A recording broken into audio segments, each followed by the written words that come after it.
Children, now the next modal verb which we are going to discuss is should. Should denotes or expresses some duty or an obligation to be done by an individual. For example, if I say that he should do his work on time, or he should not quarrel with others. Okay, so that's a duty. We should wear masks when we go out. So this is again an obligation or a duty. And if we have to talk in past, then we use have with should. For example, I should have worn a mask while going out. I shouldn't have run when I saw the police. Okay, that ways.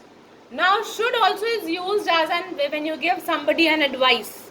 For example, if you feel really cold, so your grandmother says that you're feeling cold and the weather is also bad, so you should wear a sweater. Okay, but you do not listen to your grandmother, and what you do, you do not wear a sweater, and then the next morning you are down with fever. Now what happens, you go to the doctor and the doctor advises you to take some medicines, and he also says that you must wear warm clothes. Now here children, I am introducing another modal verb, that is must. Must is used to denote when you are advising someone very, very strictly. Without this thing, this will not, things are not going to work. Alright, so when we are, see again it is a mood of the speaker, it denotes the mood of the speaker. Should is used when you are giving advice normally, but must is used when it is of utmost importance. Without it, it cannot work. Okay, so here the meaning of must is also clear. Then you should is used for expressing disapproval, like you shouldn't have behaved disrespectfully, you shouldn't have wasted your time. Okay, so this to show disapproval we also use should. Okay, then should is also used, children, with lest. Now whenever in a sentence this word lest in other words means otherwise. He ran fast lest he should miss the train. Okay, whenever this lest is there, always it is followed by should. Also should is used to express possibility. That for example, if you interview the captain of Indian cricket team, he says before a match, and he says we should win the match today. So he is expressing the possibility that they might win or they should win the match yesterday. Now children, should is also used when the phrase or the words in order that. For example, a sentence that I would like to take is that she worked hard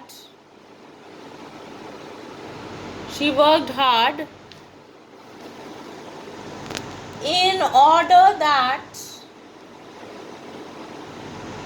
she should stand first. Now what happened? Now in order that, here this phrase is used, and after this phrase always we use should. So this is the usage of should, where you should use should. Now moving on to would. Now would here again expresses future generally. Would is also used to express any wish. Okay, that I would like to see that painting, or I would like to visit America one day. That ways, that wish is, for expressing a wish, would is used. Okay, to indicate refusal. Okay, then if for example we want to say no to something, that this will not happen, so we can say the car would not start unless you turn on the ignition. Okay, so would not start means indicating refusal. Now I also told you that we use would for asking polite questions like would you like some coffee, or would you like to sit on the window seat. Okay, so this is again for politeness we use would. Then when we are talking about the past, habit. For example, when your grandmother says you can just remember your grandmother by saying that my grandmother used to sit for hours and she would tell about her life. Now she would tell means about her old habits she used to tell. So for used to, you can use would for expressing an old habit. Then again, to denote uncertainty. To denote uncertainty as in that I would attend the party if I was invited. So that's uncertain. You do not know whether you will be invited or not, and if you get an invite, you will attend. Okay?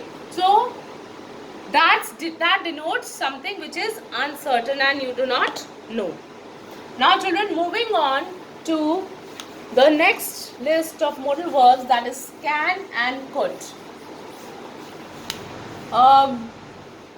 Very, very commonly we find people saying, and I would like to discuss this very, very important thing about you people also.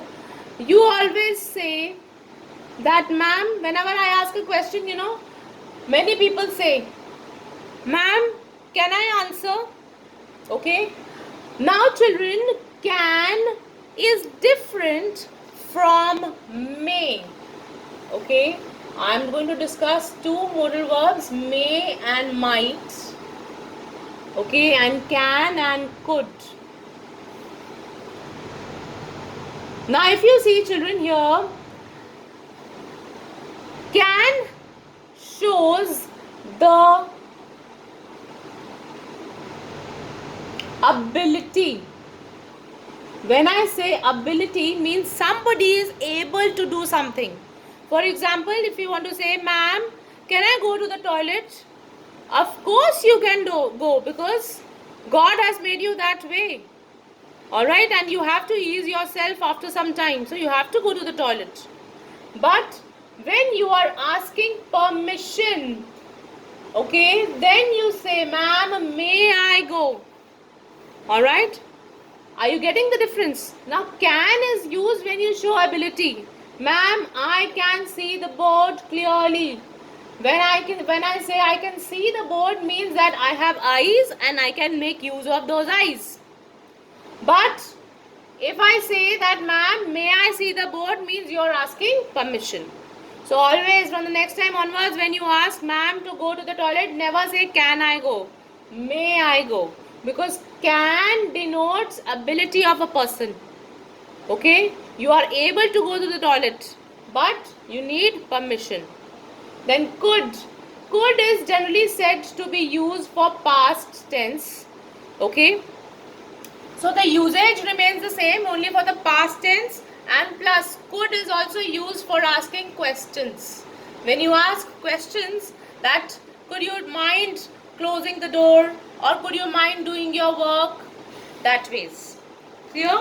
So again, can is also used to express, it is also used to express possibility.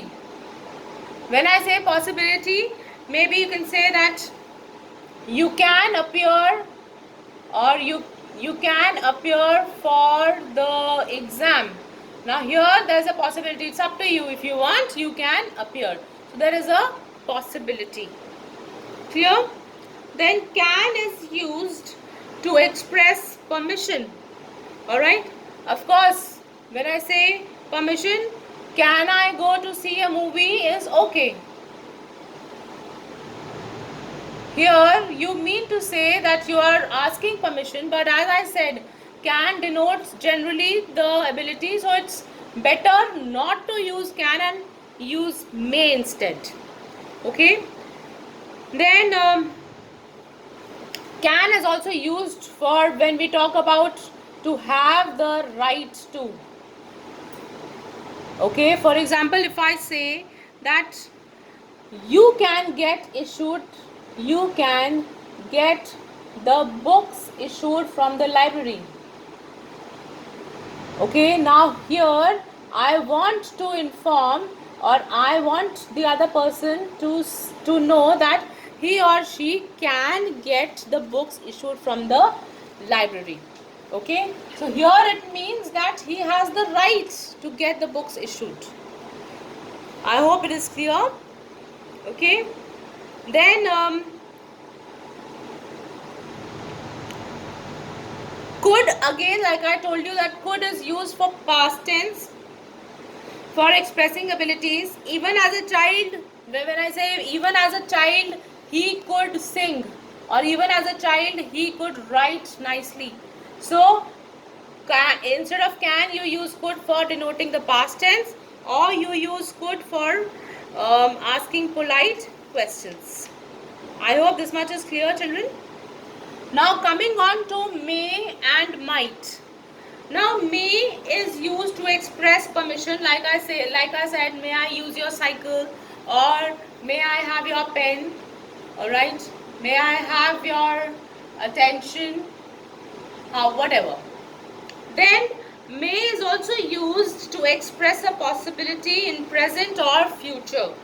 Okay, I may go for a holiday next week.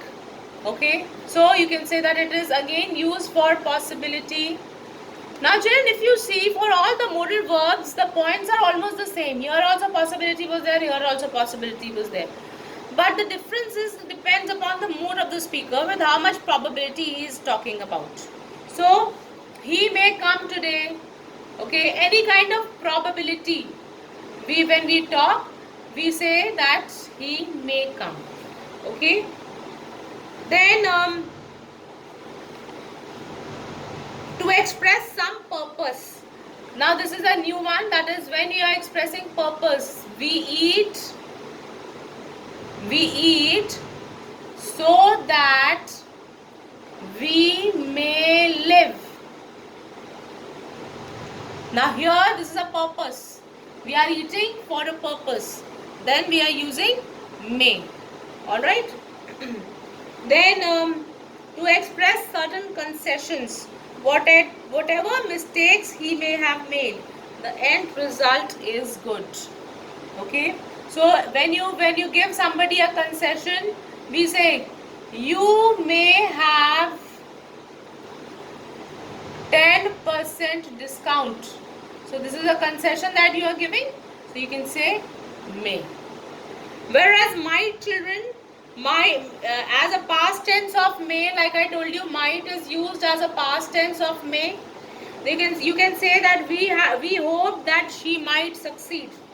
I asked her whether I might use her laptop. So when I'm talking about something in the past, then we use might. Okay, to express gentle reapproach. For example, really Madhu, you might have confided in me. When we are saying something very gently to someone, okay, then we say that you might have asked. Okay, so we use might plus have. Now again, children, might is also used for possibilities. Okay, it might rain today. So generally when the possibility is more, for example, the possibility is around 60 to 70% of having some of something, then we use might. But 30 to 40% possibility, we use may. It's just a kind of a distinction. You can use any of the may or either might, any of the modal verbs accordingly. Okay. So children, this is all for this week. See, we have discussed 5 modal verbs, and the rest I will be discussing in the next week. Thank you.